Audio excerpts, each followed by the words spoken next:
Strange Bedfellows, Chapter 7. In the deep darkness of the forest, Applejack's hooves made little sound. The thick foliage under her muted her steps. She had lost Rarity some time ago in the dense murk. She turned around at some point to find that her friend was just gone, like the unicorn was sneakily swallowed up by the forest. Applejack had wanted to look for her, but the darkness around her seemed to prevent her from backtracking, like chains attached to her hooves and neck that restricted what she could do. The forest was beckoning her, forcing her forward and deeper into its belly with no way back. She'd taken a deep breath and moved on, trying to ignore the way her hair stood on end. No matter which way Applejack turned as she walked, the darkness would close the gaps, cutting off her sight. In the distance, Applejack could hear what sounded like some kind of unholy machinery, like materials unknown to ponykind rubbing against each other in a horrific facsimile of moving parts. She tried to force her hooves into the earth and stop herself, but no matter how much she tried, Applejack couldn't stop herself from moving forward. Her legs were no longer under her control. When she tried to stop, the muscles in her thighs and flanks burned terribly, like some pony was reaching into her and twisting them into knots. It made tears spring to her eyes. Thus her inexorable walk continued. She couldn't see anything around her with the darkness closing in, and now when she tried to close her eyes, the ugly fingers of the darkness jammed themselves into her eyes, prying the lids open. As she kept walking, the sound grew louder, filling her up and leaving room for nothing else. It was impossible to place what the noise reminded her of. She would have compared it to Flim and Flam's terrible ugly cider-making machine, but it was guttural, thick, and hoarse, feral even. The very thought of what it might be made her heart race and her mouth go dry. When the darkness finally cleared, Applejack breathed deeply and closed her eyes, stretching out every part of her body. She wanted the penetrating darkness out of her body. She was grateful to be rid of the blackness, but now the machinery was so loud that it drilled into her ears, seeping into her brain like the terrible darkness. She turned to look at where the sound was emanating from, but stopped dead upon seeing it. Her mind couldn't comprehend what she was seeing, and blanked immediately, followed by her vision going white and her body locking up in fits, the pain rushing through her fevered body like it was turning inside out. She screamed into the open air, but received no answer aside from Rarity, whose scream drowned out hers. Applejack felt like she was melting and exploding at the same time. Her heart was in her throat, beating up a storm and threatening to burst right out of her. Her legs and back were twisted in ways that shouldn't have been possible, and her eyes were filling up with fire, her white vision lit at the edges by flame. Around her, shadowy figures oozed from the undergrowth like living blood, crawling across the ground to her, snatching up pieces of her greedily, yanking on them as though trying to claim her for themselves. Limbs like fleshy tendrils wrapped around her hooves and neck, while claws raked at her skin, leaving wide marks in their wake. The entire forest seemed to be laughing at her as tears filled her vision, leaving her unable to see. The appendages around her started to yank in different directions, and she screamed, feeling like she was going to be pulled apart at the seams. Applejack's eyes shot open in the darkness, rousing her from her nightmare. She rubbed her eyes and looked around, her vision blurry. The earth pony chuckled quietly, shaking her head. It was silly to even bother checking to make sure her nightmare hadn't crossed over into the real world. After all, tiny shadows didn't exist, but that didn't change the way her body shook at the thought, or how heavily she was panting. "Land's sakes," she whispered. Applejack looked up through the broken spots in the canopy of trees, noticing stars twinkling against the black background of the sky. Her heart was still pounding, but now that she was awake it had a chance to slow down. She leaned back on her hooves and closed her eyes, listening to the blood pounding in her ears, steadying her breath. Above all else, she kept telling herself that it was just a nightmare. A breeze rolled through and made Applejack's hair wave back and forth. She'd had nightmares like that before, of course, but never so lucid or vivid. She looked over at her sleeping companion. She wanted to hold her, to ask her to explain why she had these dreams, tell her they weren't real, but that notion passed quickly. There was no way Rarity would be able to figure out why she'd had such an awful dream, much less why she always got them when she was in situations like this. Any time she'd gotten stressed to the breaking point throughout her life, these dreams cropped up. When Big Mac's usual quietness had changed because of the poison joke, she had dreams about him taking her apart verbally. When she tried to harvest sweet apple acres alone, she had dreams about being buried by apples. It was easy to write them off as stress dreams, but somehow she felt that it was all connected to something deeper and more important than just a little stress. And with this dream being both the most horrifying and the most vivid, she couldn't help but feel a deeper connection was present. But for the moment there wasn't much time to think about such things. Applejack pulled herself to her hooves and shook her hair out. She didn't want to wake Rarity this early, but she couldn't get back to sleep. Instead she trotted off softly, letting Rarity stay soundly asleep.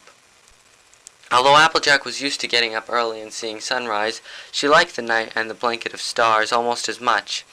Sitting down next to the water where she'd washed off, Applejack looked up at the canopy of trees. She'd spent the last few days trying to figure the location out. Thick foliage, dense layers of trees overhead, bogs, and yet the whole place didn't quite fit the image of a bayou or a swamp. She wanted to say it was probably just an abnormal place, but that was too easy. If they knew where they were geographically, they could plan out their next move according to that. But, much like they'd been through this entire experience, they were lost with little indication to where they were. The map didn't give this place a name. No pony was around, and the trees never seemed to let up. Briefly, visions flashed through Applejack's mind of being forced to settle down here and live like a pair of forest hermits. It was simultaneously humorous and terrifying. Hours passed like minutes while thoughts spun around in Applejack's head, buzzing like angry hornets. The moon dripped down, the stars faded out of the sky, and bird songs started to drift through the air, soft tunes carried by the wind. When the sun eventually rose, Applejack still didn't have anything figured out. Defeated, she trotted back over to where Rarity was and sat down with her back against the tree, trying not to stare at her. She focused her gaze elsewhere, at the colors of the sun, on the trees, and along the curve of the water's edge.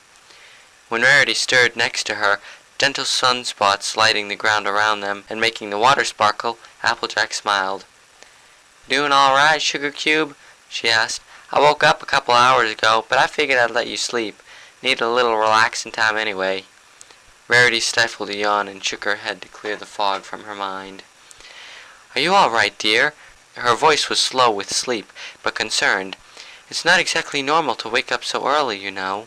Applejack waved a hoof dismissively. "Ain't nothing for a pony like me," she said. "I'm used to getting up early." A yawn slipped out, betraying her. "I think we got some leftover food in the saddlebags if you're hungry, but we gotta get going soon." Her eyes narrowed imperceptibly. "I get the feeling we need to get out of here soon." Rarity stared at Applejack for a moment, but didn't say anything. Odd as her statement may have sounded, Rarity wanted to be done with the forest just as much. The way the trees covered everything and how dead it sounded compared to other places made her hair stand on end. The two ponies ate in silence. The only sounds in the clearing were the water moving through the dirt and the birds singing in the trees. Once breakfast was finished, and as they began walking, Rarity tried to broach the subject of Applejack's anxiety. "Dear," she started, "why are you so on edge? I am rather mistrustful of this forest as well, but you seem almost afraid." Applejack's jaw clenched. "I ain't afraid of no forest," she said. "I just don't want to spend too much time in here is all." "But Applejack, if you were up for a few hours before me, that's very, very early, even for a working pony like yourself." She smiled gently, invitingly. "Please, darling, we're good friends, aren't we? You know that you can tell me anything."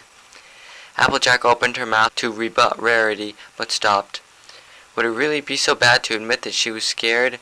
That she just hated being here with every fiber of her being and wanted to be shut of the place as soon as possible? When she'd had so much trouble harvesting sweet apple acres, she turned to her friends and they all had fun together, not to mention how much easier it made the work. She knew she could rely on her friends, and that it was usually easier to accept help from them. She mulled the thought over in her head, trying not to show Rarity how much she was struggling with the decision. Finally she nodded. "Yeah, I guess I can," she said. I had sort of a nightmare. I was here in the forest, 'cept you weren't around. Don't know where you were." She licked her lips nervously. "All around me everything was dark, and when I tried to stop walking I kept getting pushed forward by some kind of force I can't describe. Finally, I came to this little clearing, heard some loud noise, and when I turned to look where it came from, I blacked out and these things started pulling me apart." She clenched her teeth and sighed. "That's why I woke up early and that's why I want to get the heck out of here. I just got a bad feeling in my gut." Rarity touched Applejack's shoulder. "Oh dear," she said, "that sounds terrible." She furrowed her brow. "Truth be told, I haven't liked this place since we entered either. I keep hearing noises when I'm trying to sleep, and everything is disgusting and dirty." She chuckled, a brittle sound. "I may not mind it so much anymore, but I'm getting tired of looking at shades of brown and dark green." Applejack nodded. "Truth be told, Rarity, this place scares the heck out of me. Bog in a forest, weird sounds? No, thank you," she snorted. "It's like the place is trying to mess with us." Her volume dropped considerably. "With me." Rarity nosed her friend. "Well then, all the better that we get out of here soon, right? We have friends at home to get back to. There's plenty of walking yet to be done, so we ought to go now, right?" Applejack sighed and smiled weakly. "Yeah, I guess. Wondering if we're ever going to get out of here, honestly." She shook her head. It's like every time we make progress, there just turns out to be more of this forest, and my dreams keep getting worse and worse. I don't know whether it means something or not." Rarity was skeptical. "Darling, I'm sure you're just stressed out. Perhaps there's some connection, but even if there is, we're not going to be able to avoid it, especially if it's as powerful and, frankly, dreadful as you made it sound." She trotted over to the water and dunked her head in, starting to mess with her hair. "Now I've got to get my hair looking halfway decent before we get going." Applejack wasn't going to get much more out of her, so she sat down and tipped her head back, closing her eyes and relaxing for a few moments. The two ponies hadn't gotten much respite since they began their journey, so it was nice to just take a little time to sit in the, admittedly meager, sun and feel the grass. A wet hug snapped Applejack back to attention. "I'm sorry," Rarity said. "I'm sure that your dream scared you very badly, Applejack." She drew back and smiled widely. "If it makes you feel any better, you know I'm scared too, but we can't lose hope." Her hair, soaked, hung around her neck, down to her haunches. Her blue eyes were full of gentle light. Applejack grinned back and nodded. "Got that right," she said. "I got no plans to spend the rest of my life in this dang forest, and I'll be darned if I never taste one of Pinky's cupcakes again." She chuckled. "Thanks, Rarity. This dang place is getting to me more than I thought." Rarity shook her head. "It's nothing, Applejack. You would do the same thing for me were I in your position. Come on, let's eat and get moving." With renewed determination, the pair ate and set out. The road hadn't let up yet. The road did indeed continue on for some time. It was winding and meandering, but always seemed to stay on flat, solid ground. Rarity and Applejack made small talk as best they could, despite how scared the two of them were. The bushes around them swayed every now and again, as though something was moving through the thick scrub. Branches creaked in the breeze, followed by the sound of animals chirping and slinking out of the way. Applejack knew what that meant. The animals and birds were being disturbed somehow, and of course it meant that they were being followed. Without much to do but keep walking, there was no way they'd track down the myriad sounds around them. The pair of ponies soldiered on, their pace increasing with every wayward sound. Accompanying the rustle now was a soft squeak. "Applejack," Rarity hissed, "what is that noise? Is it anything you've heard before?" The squeaking made her hair stand on end. Applejack shook her head. "Can't say I have, Sugar Cube." She kept her voice low. "All I know is it can't be good. Keep your guard up."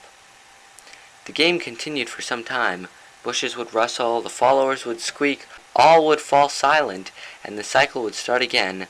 Whatever was following them, it knew it was scaring them.